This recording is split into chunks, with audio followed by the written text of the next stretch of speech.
This has to be the most fun I've had with a gaming laptop this year, and honestly, I think this is probably the best gaming laptop, especially at its price point. Hey guys, Thunder E here, and welcome to another video on the channel. This time we're covering the Acer Predator Helios Neo 16. Yes, that's a lot of names for a gaming laptop, but this is probably one of the best gaming laptops you will find this year. And if you're a gamer looking for a laptop, I'm already going to recommend it right off the bat that this is probably the laptop for you to pick up. Now you're wondering why. Now before we do that, go ahead, smash that subscribe button, notification icon so you'll be notified with more videos on the channel. So what makes this laptop special? Like, it looks pretty simple. It's gray. You've got the Predator logo there. It also weighs 6.17 pounds, so it's not too heavy and it's also not light at the same time. But this laptop comes with a lot of ports and features, but also comes with a lot of great gaming performance. You're going to see it throughout the video. I'm not going to even jump into benchmarks because we already know what the Intel 13 Gen can do. We've already seen what a 4060 can do, but what can it do within this laptop? Now, Acer's done a good job in packing a lot of features in here, and you can see the keyboard is nice and flush. You've got, of course, specified keys for your AWSD, as well as also the Predator button that allows you to go to the Predator Sense software. Now, this is a very comfortable keyboard. I do like the trackpad as well, but of course, when you're gaming, you're gonna be using a gaming mouse, so it really doesn't matter if you have a really good trackpad here. As I mentioned, in terms of specs, you're looking at an Intel 13 Gen processor. This actually has the 13700HX, which is a desktop class processor. You've also got an RTX 4060, yes, as well as 16 gigabytes of RAM, DDR5, and a terabyte of storage. Now, you can expand that storage, and this system is pretty easy to go ahead and open up. You flip it open, take out the screws. You do have 2 DIMM slots for your M2 drives, as well as also for expanding your RAM. You can go ahead and increase that RAM to 32 gigabytes if you want to. And I also added an extra drive, which easily shows up on the system here.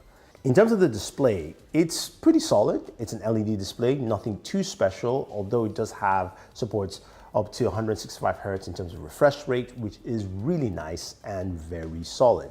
Now you've got a couple of things to note here. When you start gaming, you want to game at the best performance. And this system allows you to go through different fan modes or 2 different gameplay settings, from quiet to balance, from balance to performance, and then turbo. And you can quickly access that either through the Predator Sense software, which is nice and pretty straightforward, or you can tap this button right here. And that blue button, each time you tap it, it takes you through the cycles. But I want you to listen to the audio of the fan as it increases, as you go from quiet, balanced, performance, and turbo. And we'll talk about how it actually affects you gaming-wise.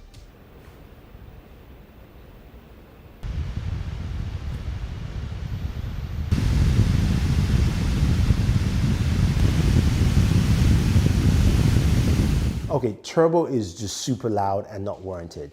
But what kind of performance do you get as you move across with this device? In terms of performance with all the different fan settings, we actually tested it with Shadow of the Tomb Raider, and at quiet settings, with the fan at quiet, we got 87 frames per second at the highest settings of the game.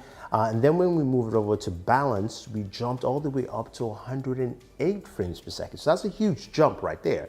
And then at performance, where of course the fan was much louder, we got performance at FPS at 112 frames per second. And then finally moving over to turbo, we got 116. So to me, the best is actually balanced because you get a higher frame rate, and also the fan isn't super loud at that point. Now, in terms of temperatures, we're getting around 102 to 105 while playing at balance. But when the fan was kicked on to turbo, it dropped down to 97 degrees. So there are benefits for going to turbo because of course it really cools down the system, but it's just super loud. Now, what about gaming performance while gaming on the system? Now, playing Shadow of the Tomb Raider, I got a maximum frame rate of 132 frames per second at resolution 2560 by 1600, and it worked out pretty well.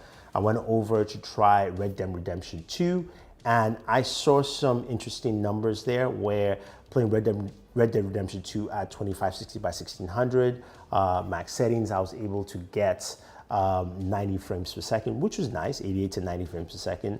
And then when I dropped it down to 1080p, the resolution, I was able to get much higher frame rates and getting closer to 117 frames per second. So that was really solid. Now, what about Doom Eternal? I love playing this game. I'm stuck on the same stage as you probably guess.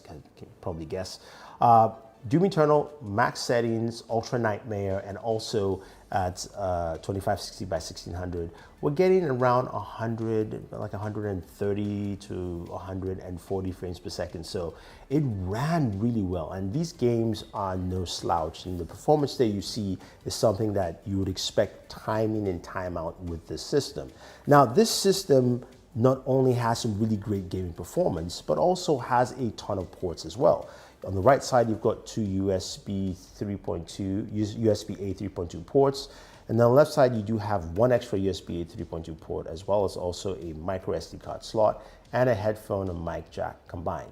And now the rear of this laptop, you do have HDMI 2.1 out, as well as also Thunderbolt 4.0, allowing you to get 40 gigabytes per second output and also connecting to an external monitor. This thing is pretty solid and balanced all the way through.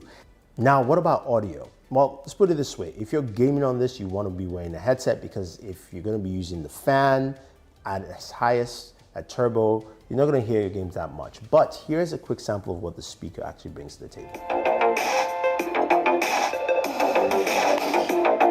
Didn't seem to be going too well. Goddamn O'Driscoll boys here. They're okay. Nothing special, a bit quiet, and also not a lot of bass behind it. But we care about performance, and this laptop delivers. And here's the big